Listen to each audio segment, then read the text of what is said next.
মানে বশ থাকবে না। আপান বা ডিসব্যালেন্স হয়ে যাবে, জল শুকিয়ে যাবে বডির মধ্যে। গ্যাসের অ্যাসিডিটির চাপ বেড়ে যাবে। রাত্রে ঘুম আসবে না ঠিকমতো, ঘুমাতে পারবে না। ঘুমোতে গেলে ওই মানুষটির কথা মাথায় আসবে, মন আনাবে কিন্তু মনকে বশ না করার কারণেই এই জিনিসটি হয়ে যাচ্ছে বৌদিমণি। তো ঠিক যেরকম এই অসুস্থতা ঠিক যেন এখানে মনকে বশ করতে না পারাটা। কিন্তু চেষ্টা করছে বৌদিমণি। চেষ্টা যে করছে না তা না কিন্তু। খুব যুদ্ধ করছে। এজন্য তো আমি ভিডিও একটা ভিডিও আপলোড দিয়ে বলেছিলাম যে, এই বিপদের সময় অন্ততপক্ষে সেই মানুষটির পাশে দাঁড়ানো দরকার।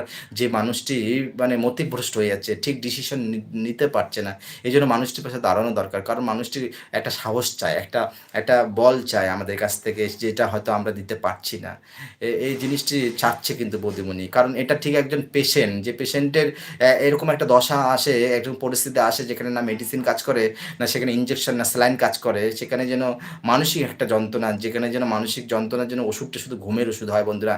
এবং সেই ঘুমের ওষুধ দিলে আবার বেশি খেলে আবার সেখানে নিউরো ডিপার্টমেন্টের সমস্যা হয়ে যায়।